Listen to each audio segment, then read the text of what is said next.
नारद संचार आर्थिक समाचार के सभी दर्शकों का एक बार फिर से स्वागत है।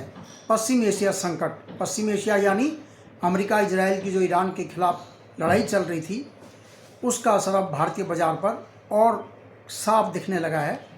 कल 1 मई को सरकार ने कॉमर्शियल गैस सिलेंडर के दाम एक झटके में 993 रुपये बढ़ा दिए हैं और अब कॉमर्शियल गैस सिलेंडर जो 19 किलो का होता है उसके दाम हो गए हैं 3071 रुपये 50 पैसे। अब आप सोचिए, एक झटके में 993 रुपये बढ़ा दिया गया है।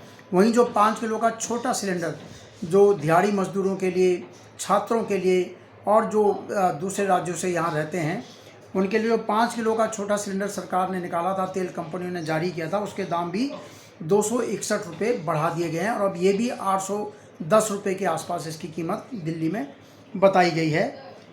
तो जब से ये लड़ाई शुरू हुई है, पश्चिम एशिया संकट जिसको कहते हैं, क्योंकि ये देश पश्चिम में पड़ते हैं, सऊदी अरब, ईरान, इराक सब भारत के पश्चिम में हैं।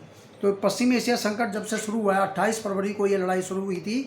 हालांकि इसमें अभी युद्ध विराम चल रहा है, सीधे जो है मिसाइलें और ड्रोन अटैक नहीं हो रहे हैं। पहले 2 हफ्ते के लिए शुरू किया गया था, उसके बाद इसे बढ़ाया गया है। लेकिन जो फारस की खाड़ी से, जल डमरू मध्य से जो आवागमन है, तेल गैस के जहाज़ों का आवागमन है, वो बिल्कुल बंद है। पहले भारत के कुछ जहाज़ वहाँ से निकले थे, जो है ईरान ने निकलने दिया था, लेकिन अब ईरान की भी वहाँ पर रोक लगी हुई है और इधर अमेरिकी नौसेना भी वहाँ पर बड़ी पैमाने पर उन्होंने जो है नाकेबंदी। तो ईरान के अपने जहाज़ भी वहाँ से नहीं निकल पा रहे हैं। पहले ईरान तो अपने जहाज़ों को निकाल ही रहा होगा, क्योंकि ईरान ने दूसरे देशों के लिए नाकेबंदी की थी, अपने लिए तो नहीं की थी। लेकिन अब अमेरिकी सेना उसके आगे खड़ी है, तो ईरान के जहाज़ भी नहीं निकल पा रहे हैं, उसका तेल भी निर्यात नहीं हो पा रहा है और दूसरी चीज़ों का भी आवागमन बिल्कुल वहाँ से बंद है।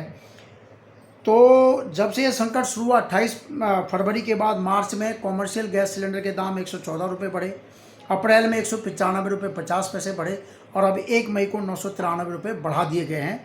तो कुल मिलाकर 3071 का ये हो गया है और 810 का 5 किलो का। हालांकि घरेलू गैस सिलेंडर जो है, जो 14.2 किलो का घरों में आता है, उसके दाम अभी नहीं बढ़े हैं, वो 913 रुपये का ही है दिल्ली में उसकी कीमत। और पेट्रोल डीजल के दाम आगे बढ़ सकते हैं, ऐसा संकेत सरकार की तरफ से मिला है, क्योंकि सरकार ने इनकार नहीं किया कि दाम नहीं बढ़ाएंगे, इसके लिए इनकार नहीं किया है।